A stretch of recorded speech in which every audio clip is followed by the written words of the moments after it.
성경의 명령 중에 예배 드려라, 믿음, 소망, 사랑, 순종 등 좋은 명령이 너무 많은데 이걸 다 제치고 가장 많이 등장하는 명령이 무엇일까요? 바로 잘했어요, 아주. 바로 두려워하지 말라는 이 명령이 365번 써 있어요.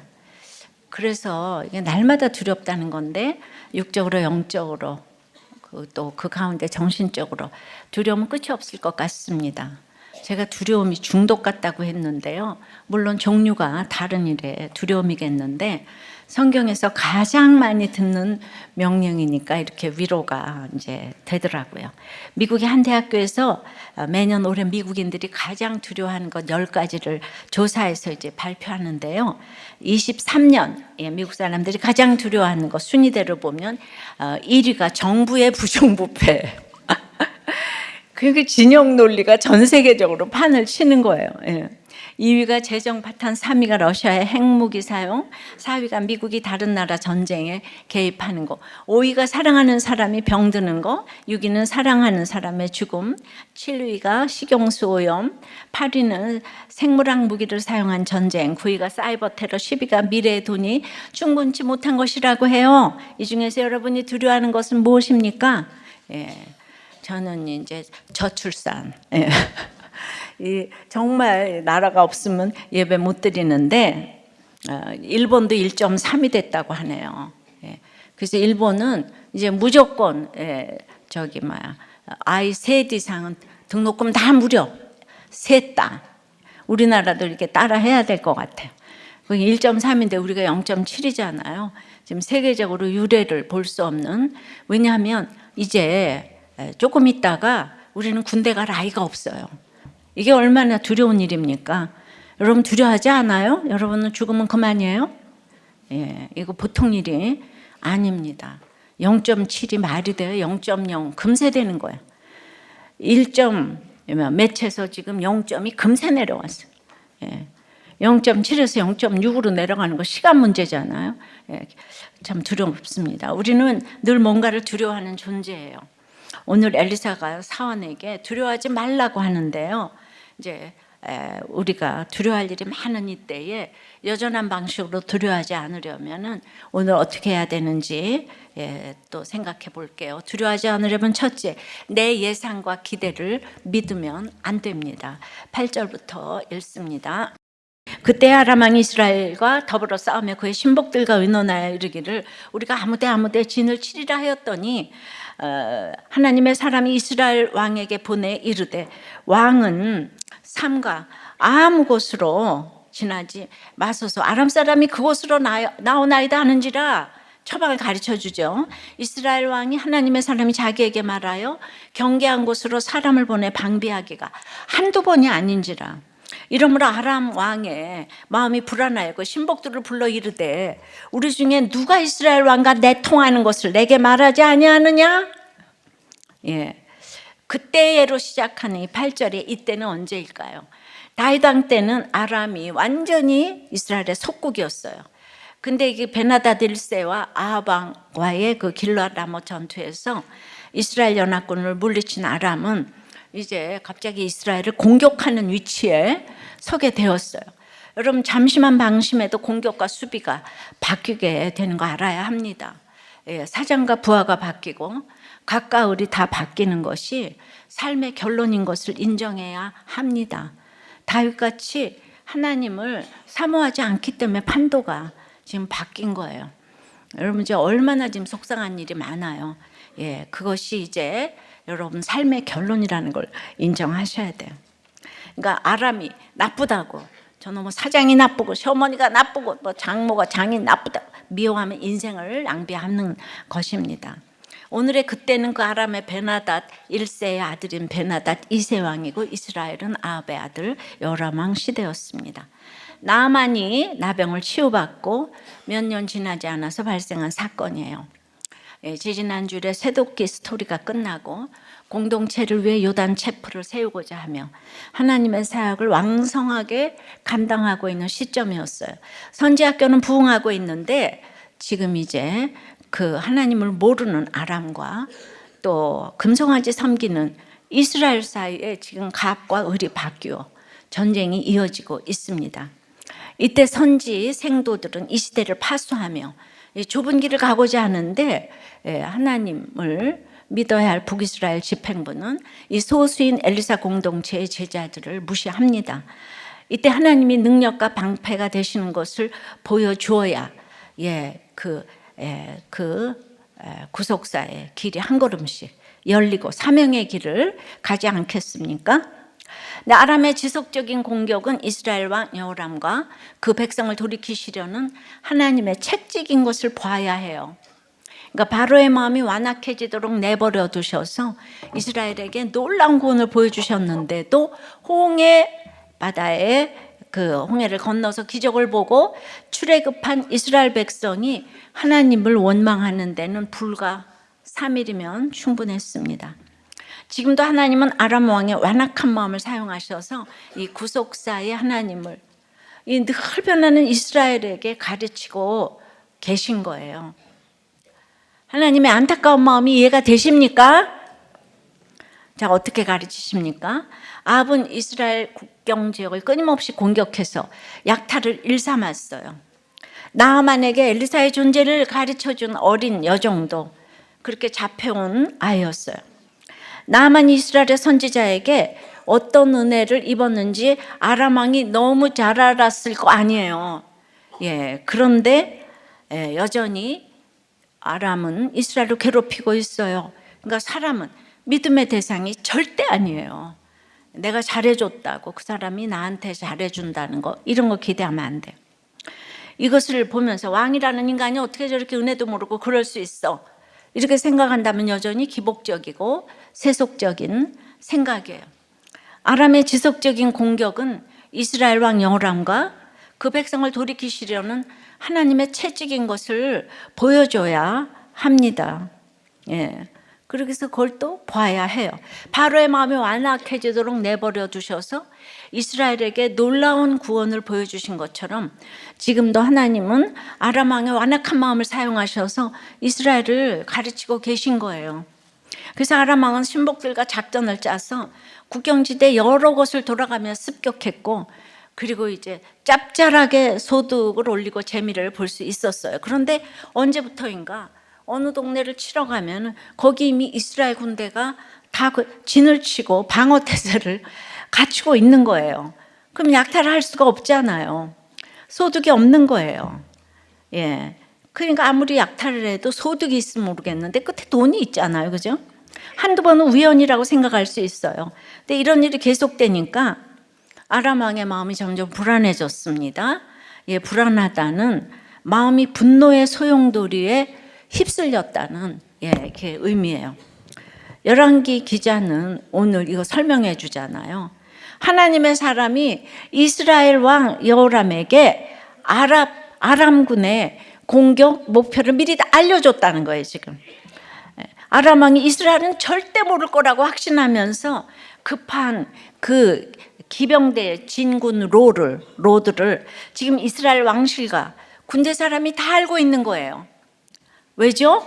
하나님의 사람 엘리사 한 명이 아니까 다 알게 된 거예요.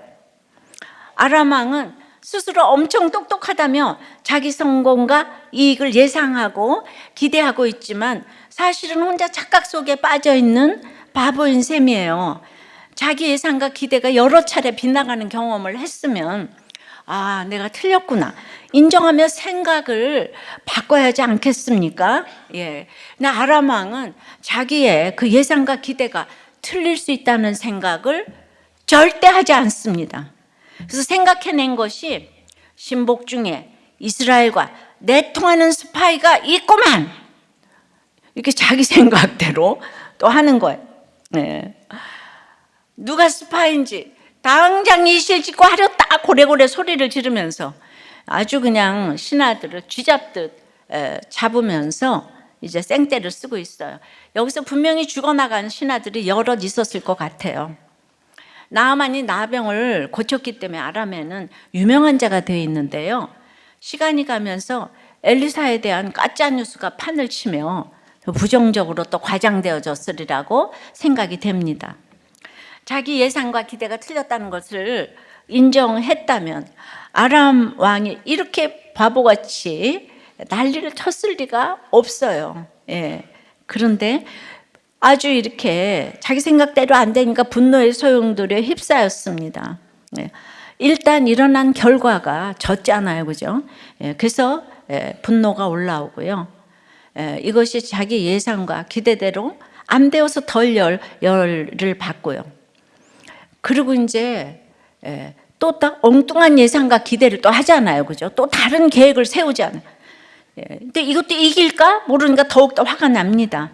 그야말로 분노의 소용돌이에 휩쓸려 들어가는데 이런 사람이 왕의 지위와 힘까지 갖고 있으니까 정말 생사람을 잡아대는 거예요. 분노는 사실 두려움에서 일어납니다. 두려움을 극복해 보려고 애를 쓰는 과정에서, 두려움을 감추려고 용을 쓰는 과정에서 그 생기는 감정이 바로 분노이기 때문이에요. 그러니까 분노의 소용돌이에 휩싸인 아람 왕은 사실 속으로는 두렵다는 거예요. 두렵다를 분노로 표현하는 거예요.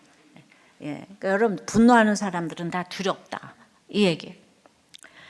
그래서 이렇게 자기 예상과 기대를 믿는 사람은 두려워할 수밖에 없어. 남들도 나만큼 생각할 줄 안다는 것을 알아야 하는데요. 근데 이제 이 아람 왕 같은 사람은 하버드 박사도 나오고 별거 다 했겠죠. 그러니까 고난 없이 되는 일만 있었던 사람들은 이렇게 남들도 나만큼 생각한다는 이 단순하고도 쉬운 진리를 몰라요. 그러니까 자기가 아는 학벌과 스펙과 이것으로만 사람을 판단하는 거예요. 아는 것이 그것밖에 없어서요.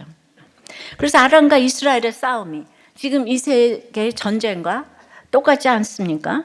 아람 왕이 남들은 다 아는데 혼자만 아무도 모른다고 생각하면서 이렇게 바보 같은 일을 저질러요.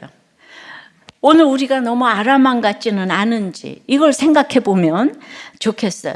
예상은 뭐 하라고 있다고 했지요? 빗나가라고 있는 거라고 했어요. 예상과 기대 너무 믿지 마시고요. 모든 것을 정확히 예상하시고 가장 선한 기대를 하시는 분은 하나님밖에 없는 줄을 믿으시기 바라요. 그래서 어떤 사건이 와도 우리가 두려워하지 않을 수 있는 것은 하나님을 믿으니 나를 믿으라, 예수님께서 말씀하셨죠. 적용 질문이에요. 자신 있게 예상하고 기대하는 일은 무엇입니까? 그러니까 이제 믿음이 없는 사람이어서 이게 분명히 돼.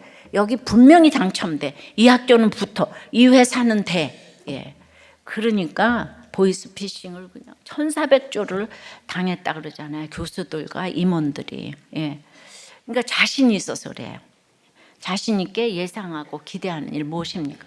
예상과 기대대로 되지 않아서 두려워하는 일은 무엇입니까? 내 예상과 기대만 믿다가 생사람 잡은 적은 없습니까? 두려워하지 않으려면 첫째가 뭐였죠? 나의 예상과 기대를 믿지 말아요. 두 번째는 내가 어찌할 수 없음을 인정해야 합니다. 12절서부터입니다. 그 신복 중에 한 사람이 이르되 우리 주 왕이요 아니로소이다. 오직 이스라엘 선지자 엘리사가 왕이 침실에서 하신 말씀을 이스라엘의 왕에게 고하나이다 하는지라. 왕이 이르되 너희는 가서 엘리사가 어디 있나 보라. 내가 사람을 보내어 그를 잡으리라. 그러니까 왕에게 아뢰어 이르되 보라 그가 도단에 있도다 하나이다.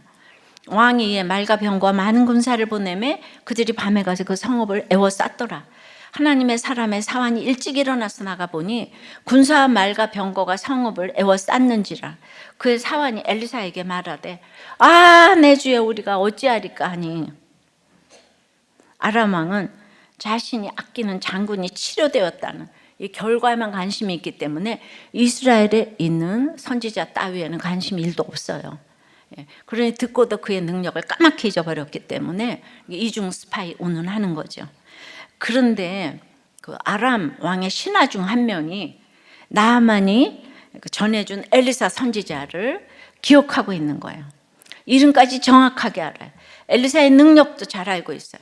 엘리사는 왕이 침실에서 한 말도 알고 은밀하게 나눈 대화도 알고 혼잣말까지도 알고 심지어 생각까지도 다 알고, 그래서 그 엘리사가 아람 군대 공격 목표를 이스라엘 왕에게 미리 알려주기 때문에 아무리 기습을 해도 소용이 없나이다 전하 이러면서 이제 알려줬어요.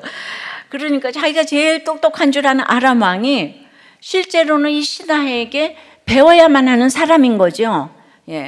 그러니까 물론 엘리사가 위대한 건 아니에요. 하나님이 그때마다 능력을 주시기 때문에 그 수넴 여인의 아들 죽은 거는 엘리사도 몰랐어요. 근데 그때마다 이렇게 이제 그러니까 엘리사도 교만할 수가 없는 거죠. 자, 이런 설명을 부하에게서 들었다면 와, 그런 대단한 선지자는 내가 어찌할 수 없겠구나 이렇게 생각해야 정상인데요. 이 아람 왕이 너무 어리석은 거예요. 머리가 나쁜 게 아니고 머리는 150인데 IQ가 마음이 완악해서 그 좋은 머리로 생각을 못하는 거예요. 그러니까 어마어마한 머리가 좋은데 돈이 많고 집안이 좋고 로얄 패밀리고 그러니까 어마어마한 고집과 자기 확신에 사로잡혀서 3살 아이도 알 수 있는 것을 생각하지 못합니다. 그래서 결국 아람 왕이 지시한 일이 뭐예요? 엘리사 선지자가 도단에 있는 것을 파악해가지고 지금 이제 사단급 병력을 보내는 거예요. 그러니까 아시아는 그 선배인 엘리야 잡으러 보병 50명 보냈는데 지금 이제 군대가 어디 치러 올지 그걸 다 아는데 엘리사가 자기 치러 올 걸 모르겠어요. 그런데 이 선지자 한 명 잡으려고 이렇게 그 막 병거까지 동원한 사단급 병력을 보내는 거예요. 정말 우리 아람 왕을 보면서 이거를 웃기는 짬뽕이라고 불러요. 근데 아무런 저항도 받지 않고 그 아람이 와서 이 도단의 엘리사를 포위했어요. 이것도 놀랄 일이 아니에요. 그동안은 늘 방비를 했지만 지금은 엘리사가 아람 군대를 유인하고 있는 거예요. 결과적으로는 엘리사가 그들을 유인해야지 메시지를 줄 수가 있는 거예요. 유대인들이 십자가로 예수님을 못 박은 것을 하나님은 용인하셨잖아요. 그랬기 때문에 온 인류에게 메시지를 준 것이에요. 우리의 모든 것은 메시지가 될 수 있는 사건들인 줄 믿습니다. 맨날 나는 이런 거 말이 안 돼요. 하나님을 알지 못하는 아람 왕은 어떤 일이 생겨도 하나님께 물어보는 걸 몰라요. 그러니까 스스로 문제를 해결하려고 나서는 거죠. 또 하나님을 아는 이스라엘도 하나님 중심 말씀 중심으로 살지 않으면 누구나 이리저리 요동하고 의심하고 세상 방법만 구하게 되는 거죠. 그냥 두려워요. 그래서 아람의 이 대규모 병력이 이스라엘의 수도 사마리아에서 북쪽으로 불과 20km 떨어져 있는 도단을 밤새 포위했어요. 그런데도 엘리사는 아무런 조치를 취하지 않고 있는 거예요. 하나님의 사람의 사환이 아람 군대가 성읍을 포위하고 있다는 것을 지금 봤어요. 아침 일찍 일어나서. 그러니까 급히 집에 돌아와 선생님께 보고했겠죠. 그러고는 외칩니다. 내 주여, 우리가 어찌하리까. 도끼를 요단강에 빠뜨린 제자도 똑같이 내 주여 그랬잖아요.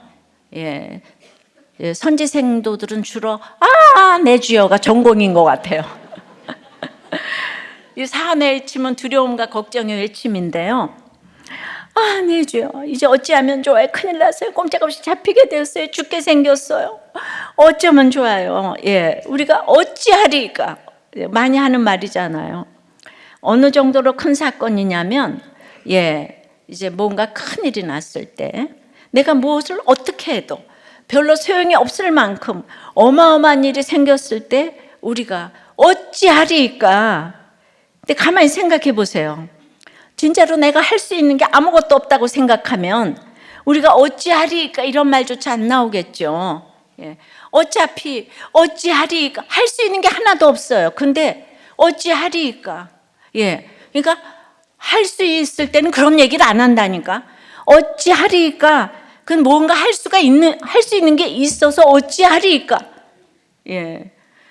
그러니까 이제 뭔가 할 수 있는데 무엇을 어떻게 해야 되는지를 모르니까 우리가 어찌하리까? 빨리 방법을 알려주세요.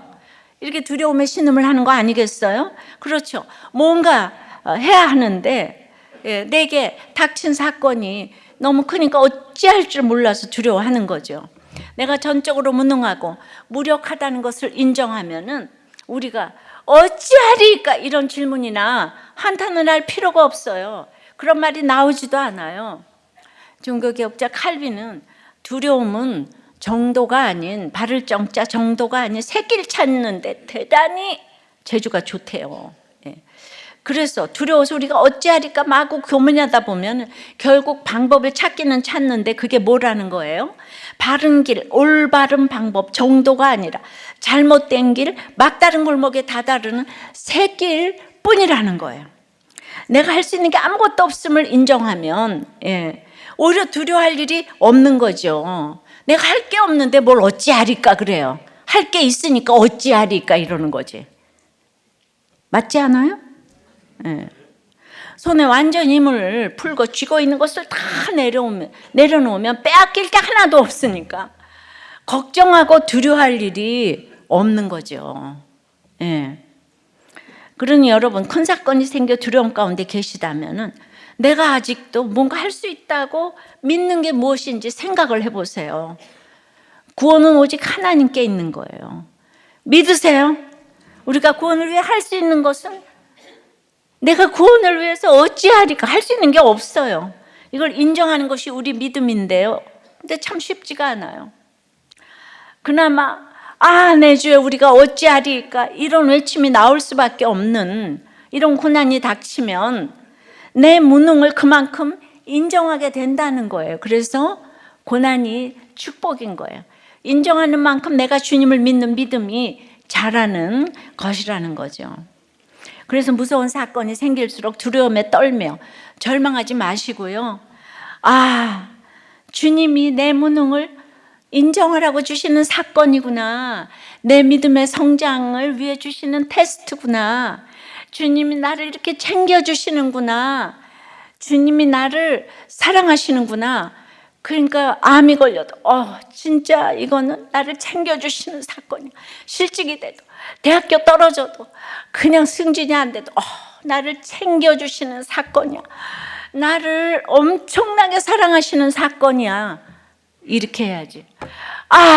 내 주여 어찌하리까 이딴 소리 하지 마시고 주님이 나를 사랑하셔.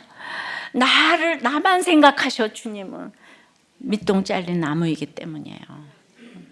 근데 이 해석이 얼마나 중요합니까? 이렇게 늘 이게 구속사적인 해석이고, 그래서 주님께 해석을 잘하고 맡기시기를 바랍니다. 내가 아무것도 할 수 없는 그 순간에 약국이 잘 돼서 저렇게 하니까 혼자서 어디 얻어가지고 지금 나가서 각종 음란을 행했다잖아요. 보니까 우리 아내 집사님도 너무 예쁘시더만. 상관이 없어. 돈 있고 뭐가 있으면 다 그렇게 가잖아요. 그러니까 지금 여러 가지 힘든 일이 왔으니 정말 주님이 사랑하시는 사건 아니에요? 챙겨주시는 사건 아니에요? 옛다 돈 하나 주는 거는 그건 망하는 사건이고, 이렇게 암으로 질병으로 실직으로 이러면 주님이 너무 우리를 챙겨주시는 사건이야. 주님이 나를 잊지 않으셨구나. 구원의 영역에서 우리가 할 수 있는 게 뭐가 있어요? 내가 어찌하리까 하긴 뭘 해요, 여러분이? 어찌하리까 할 게 아무것도 없어요, 여러분들이. 구원의 우리의 능력은 1%도 상관이 안 되는 거예요. 적용 질문 드릴게요. 내 힘으로 해결할 수 있다면 나섰다가 실패한 일은 무엇입니까? 우리가 어찌하리까 탄식하며 두려워하는 일은 무엇입니까? 구원이 오직 하나님께 있음을 얼마나 인정합니까? 두려워하지 않으려면 셋째는 우리와 함께한 자가 있어야 합니다. 다시 한번 15절을 읽을게요. 하나님의 사람의 사환이 일찍 일어나서 나가보니 군사와 말과 병거가 성읍을 에워쌌는지라. 그의 사환이 엘리사에게 말하되 내 주여, 다 같이 우리가 어찌하리까 하니 또 대답하되 두려워하지 말라. 다 같이 우리와 함께 한 자가 그들과 함께 한 자보다 많으니라. 그 하나님의 사람의 사환이 아침 일찍 일어나서 나가 봅니다. 사환은 수종 드는 자인데 이게 보면은 언어를 살펴보면 예배를 돕는 자, 봉사자라는 의미가 있어요. 이게 엘리사하고 사무엘 지칭할 때 쓰였는데, 그러니까 그런 이제 하나님의 사람의 수종 드는 자, 엘리사 곁에서 잔심부름을 하던 몸종이라기보다는 엘리사와 동행한 선지 생도들 중에 한 사람으로 보는 게 이제 맞다는 것이고요. 그런데 이제 색다른 해석을 보여드린다면, 이제 월터 브루크만, 데이비드 램 등은 이 사환이 게하시일 수 있다고 보는 거예요. 그 나아만의 나병은 전염성이 약한 피부병이기 때문에 사회생활이 불가하지는 않았다고 하는 거예요. 근데 지금까지 하나님의 사람의 사환은 게하시 말고는 쓰인 적이 없어요. 그래서 굳이 게하시라고도, 또 굳이 게하시가 아니라고도 할 수는 없어요. 그러나 이 해석을 받아들인다면 엘리사도 답이 없는 문제와 게하시를 치리했지만은 쫓아내지는 않은 모양이에요. 치리의 목적이 구원에 있기 때문이죠. 또 치리 중이라 그런지 이름이 없어요. 다른 데는 게하시 했잖아요. 하여튼 이런 견해도 있는데요. 게하시가 치리 잘 받고 복귀해서 사환을 했다면 우리들 교회도 모든 양육에 헛된 것이 되지 않기를 소망해 봅니다. 8절부터 23절까지 보면 확실하게 이름이 소개되고 있는 사람은 오직 엘리사 한 사람인데요. 이것은 6장의 이 사건과 기사가 정치사도 아니고 전쟁사도 아니고 하나님의 사람으로 소개되는 엘리사를 중심으로 한 이제 하나님의 구속사라는 거예요. 하나님만이 주인공이라는 말씀이니까 거기에는 하나님의 자기 새끼, 우리가 너무 중요한 거예요. 하나님은 자기 백성을 정말 죽기까지 사랑하시잖아요. 그죠? 그런데 게하시는 말이죠. 나병이 걸려도 치리를 해도 또 어리둥절해가지고 동공에 지진이 난 채 서가지고 그냥 오 주여 내 주여 어째 이러고 있네요. 두려움에 소리치는 게하시에게 엘리사는 두려워하지 말라고 합니다. 사실 굉장히 두려운 상황이잖아요.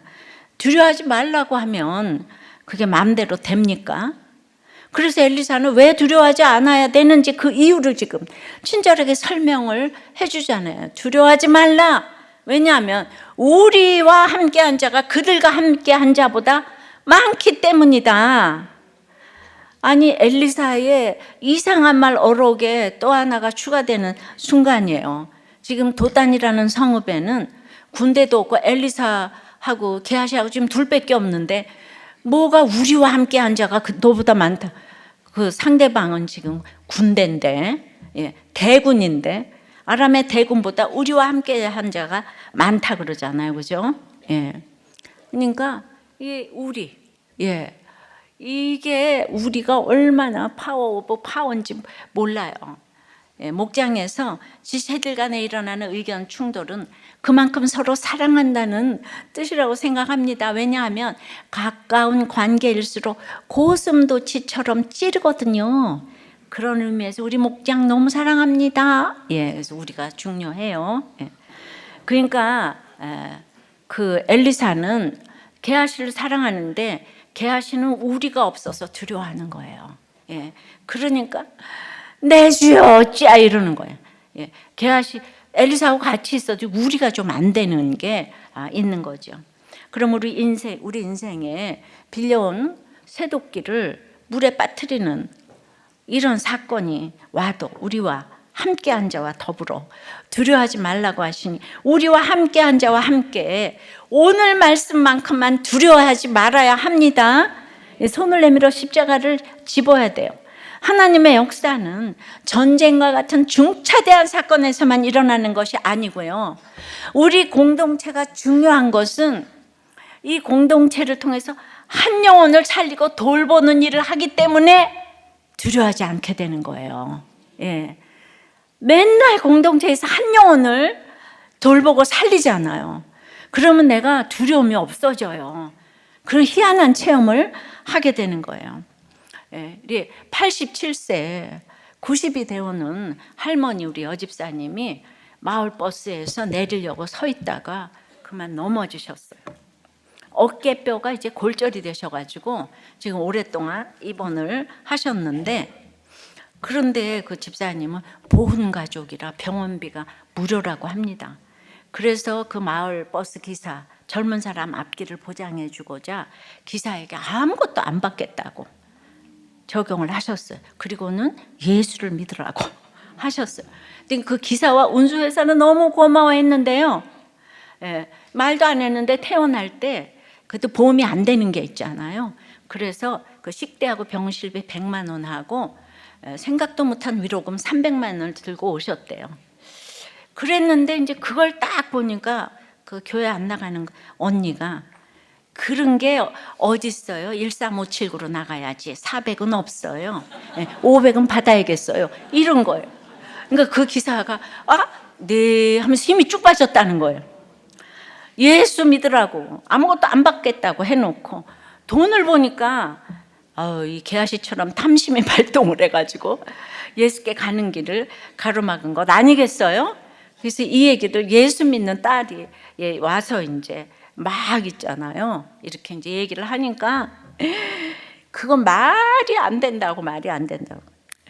그래서 이분이 정신을 차리고 다시 전화를 해서 예수 믿는 사람이 너무 미안하다고, 100만 원 안 받겠다고, 우리 언니가 큰 실수를 했다고, 죄송하다고 그랬더니 그냥 그분이 그냥 너무 이런 천사 중에 천사는 처음 봤다, 이 집안은 다 천사라고 너무 감격했다는 거예요. 그래서 이제 계좌로 보내준 그 돈을 받으러 은행에 갔는데 글쎄 그 집사님도 모르는 통장에 한 달에서 이제 나라에서 주는 그 10만 원 그걸 몰랐대요. 근데 10만 원씩이 15년간 쌓여 있어서 100만 원 포기했더니 거기 2천만 원이 있더라는 거예요. 아유 주여. 예. 너무 적용을 잘 하시니까. 근데 이분이 어떤 분인가 하면은 그냥 이제 오신 지 한 7, 8년 되셨는데 그냥 11조와 헌금, 그러니까 이 초보 믿음이라도 이 주님을 만나면은 그냥 너무 꼬박꼬박 내시고 헌금 봉투에는 자녀 잘 되게 해달라는 기도보다는 저는 죄인입니다, 살려주셔서 감사합니다 이렇게 쓰신대요. 예. 그러니까 한 영혼 돌보는 일에 이렇게 역사해 주신 줄 믿습니다. 참고로 이 집사님은 초등학교도 3학년에 중퇴하시고 결혼도 무려 3번을 하셨는데, 그러니까 죄인이라고 고백을 하시죠. 예. 그러니까 이런 분이 수종자인 예배 돕는 자이고 봉사자 아닐까요? 예. 이분에게는 너무나 말씀이 잘 들리세요. 여러분, 예, 뭐 이혼도 하고 사별도 했지만은 아주 사별했다 그러면 남자가 기다리고 있는 거예요. 예, 사별했다 하면 남자가 기다리고 있는 거예요. 내가 왜 그럴까 생각하니까 요렇게 마음을 쓰니까 연애를 잘하는 거잖아요. 이거 누가 안 좋아하겠어요? 예. 분이 돈이 많아서 이런 게 아니잖아요. 남자들은 이런 여자를 좋아해요. 근데 정말 다음 주일에 간증을 시키고 싶지만 어깨뼈가 이렇게 돼서 나오실 수가 없는데, 예, 공부를 못해도, 예, 다 이래도, 예, 참, 예, 정말, 그러니까 나는 그냥 내가 죄인이다 하는 그 마음이 말씀이 들리게 하는 것 같아요. 예. 아람 같은 사람이 안 들리는 거예요. 최고의 학력과 지위를 가지고. 근데 아람은 이제 이만큼 했어요. 그럼 북이스라엘은 어떻습니까? 그들의 군사력이 뛰어나서 아람 군대를 물리쳤다는 기록은 어디에도 없어요. 오직 하나님의 사람 엘리사의 권면을 받아들여서 방비하니까 아무런 피해를 입지 않았어요. 근데 여러분, 이 당시 이스라엘 왕이 누구죠? 여전히 금송아를 섬기는 그 여호람이잖아요. 하나님 보시기에 무엇이 그리 이뻐서 그를 도와주셨겠습니까? 그럼에도 아버지 아합이 섬기던 바알의 주상을 없앴다고 3장에 그 읽었던 거 기억나세요? 그러니 이 세상의 전쟁은 결국 믿는 자와 안 믿는 자의 싸움인 거예요. 하나님의 입장에서는 미우나 고우나 내 자식 이스라엘을 도울 수밖에 없는 거예요. 착해서 돕는 게 아니에요. 여러분이 그냥 구제, 선교해서 돕는 게 아니에요. 그냥 하나님의 내 새끼이기 때문에 아무 자격이 없는데 도와주시는 거예요. 한 부목자님이 아버지를 전도하니까 그러면 그렇게 나쁘지 해도 예수만 믿으면 천국 가는 거냐? 그래서 맞다고 대답을 했더니 네가 천국을 봤냐 가봤냐? 근데 그 질문에는 제가 정확하게 대답을 못한 것 같아서 아쉬웠다고. 그래서 조언을 부탁드린대요. 여러분들 이렇게 대답을 늘 준비하시고 툭 치면 나와야 되잖아요. 안 보고 믿는 자는 더 복되다고 하는데 전 천국이 믿어져요. 믿으면 바라는 것을 실상으로 놓고 보지 못하는 것들을 증거하면서 가는 건데, 살아도 죽고 죽어도 사는 영생이 나한테 있기 때문에 나는 천국에 안 가도 천국이 믿어져요. 마음으로 믿어 의에 이르고 입으로 시인해서 구원에 이르는 거예요. 이렇게 대답하시기 바래요. 이 세상은 무조건 믿는 자와 안 믿는 자와의 싸움이란 것에 여러분들 얼마나 동의를 하세요? 제가 이렇게 병원을 할 때 무조건 믿는 사람이면 뽑았어요. 자기가 바쁘니까 나보고 면접하라고 그랬어요. 그러면 제가 이러는 거예요. 일을 잘해야지 믿으면 다냐 이러는 거예요. 그러면 제가 장로 아들이 돼가지고 믿는 사람이 믿는 사람 안 뽑아주면 누가 뽑냐? 속으로. 그 어떻게 겉으로 하겠어요? 근데 그때도 그런 믿음이긴 했어요. 그래서 나에게 돈도 안 주는데 아니 병원이 손해를 보고 말고 나하고 무슨 상관이람. 그렇지만 이제 이런 믿음도 믿음으로 여기셔서 남편이 갈 때 사무장부터 모든 믿는 사람으로 채워줘서 남편이 나에게 기도해줘 했을 때 내가 뛰어나가서 원장님이 기도해달라고 한다. 부탁을 해서 결국 영접을 했잖아요. 기억나시죠? 제가 몇십 년 전부터 거짓말은 안 하네요. 뭐든지 제가 한 것들이 똑같은 말을 하니까 큐티가 위력이 있는 거예요. 옛날에 했던 말이 틀리고 지금 했던 말이 틀리고 이러시면 안 되는 거예요. 믿는 사람은 아무리 믿는 사람이 잘못했어도 같은 백성이고 하나님 나라의 식구인 것을 알아야 합니다. 그러니까 저 사람은 예수 안 믿어도 너무 착하지 않아. 그딴 소리 좀 하지 마시고요. 아까 깡패고 막 불법 사업을 했는데도 여기 와서 여기 최고라 그러죠. 여기가 천국이라 그러죠. 그런 사람을 우리는 눈을 둥그렇게 뜨고 보아주셔야 되는 줄 믿습니다. 말씀해줘요. 두려워하지 말라는 내 예상과 기대를 믿으면 안 되는 거예요. 내가 어찌할 수 없음을 인정해야 되는 거예요. 그러려면은 우리와 함께 한 자가 있어야 돼요. 파워 오브 파워는 우리인 거예요. 공동체인 거예요. 여러분들이 이렇게 공동체에서 처방받은 것이 아람 왕이 생각하는 것보다 훨씬 1000배가 10,000배가 더, 그거 어떻게 해? 세상 사람들은 그걸 몰라. 우린 다 알아. 하나님이 알려주시니까, 그죠? 큐티를 하잖아요. 말씀 묵상하고 나누잖아요. 그러니까 목장에 우리가 아직 없고 목장에 안 나가시는 분들은 바보라고나 할까요? 이 좋은 거를 왜 안 하는 거예요? 이게 공짜인데, 공기가 공짜인데 이 좋은 걸 몰라. 고마움을 몰라. 반드시 목장에 나가시기를 바랍니다. 두려운 일이 많지만 하나님 이제는 안심하라. 아버지 하나님, 새도끼가 빠졌다고 건져주신 게 어제 일인데 오늘 또 눈을 뜨니 아람이 쳐들어왔습니다. 주님, 날마다 내 예상과 기대를 정말 넘어서는 일들이 이렇게 생기는데, 주님, 그 여전히 내 예상과 기대대로 너무나 이렇게 두려움이 많아요.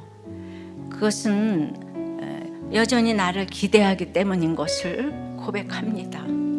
그래서 두려움이 또 물밀듯이 몰려오고, 또 가만히 생각해 보면 끝에 또 돈이 있어요. 어떤 것 하나도 넘어갈 문제가 아무것도 없는 것을 주님 앞에 고백합니다. 저를 내려놓겠다고 날마다 기도해도 아직도 두려운 이유는 내가 죽어지지 못했고 아직도 살아있기 때문인 것을 고백합니다. 그러므로 이렇게 눈만 뜨면 아람이 쳐들어오고 그것이 나를 얼마나 챙겨주시기 위함이고 사랑하시는 그 표현인지를 알기 때문에 저는 날마다 눈을 뜨면 우리들 공동체를 사랑합니다. 정말 이 공동체가 없으면 제가 어떻게 여기까지 왔겠습니까? 이런 두려움에서 해방될 수 있는 그 비결이 이렇게 말씀을 보는 우리, 정말 우리가 있는 것이 얼마나 대단한 축복인지를, 사건도 축복이고 우리가 있는 것도 축복이고 모든 것이 하나님 나를 챙겨주시기 위해서 정말 약도 주시고 병도 주시고 하는 그 주님이 너무나 감사합니다. 우리 주님 참 어떤 경우에도 세상보다 크고 능력이 있는 우리 공동체를 우리가 사랑하기를 원합니다. 나는 죽어지고 썩어지고 미랄이 되게 하여 주시옵시고 이제는 안심하라 두려워 말라고 하시오니 우리 모두 안심하겠습니다. 주여 참으로 우리나라를 위해서 기도하오니 사실은 피부에 와서 닿지 않겠지만 0.7이라는 이 지수는 이 나라가 망할 그런 지수예요. 한 사람의 위정자가 두려워하지 않도록 하나님의 말씀에 입각한 지도자 한 명 허락하여 주시옵소서.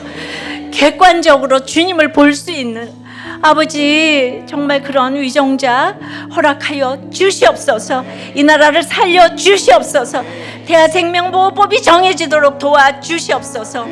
오늘 두려워하지 말라고 하시고 우리와 함께한 자가 있기 때문임을 알려주신 주님께 감사하여서 드린 저의 헌물을 흠양하여 주시옵시고 주님께 드리고 사람에게 주도록 우리와 함께한 자가 귀중함을 알도록 저희들의 가치관을 바꾸어 주셔서 저희들의 회사와 사업과 공부와 프로젝트와 아이디어에 주님 기름을 철철 부어 주시옵소서.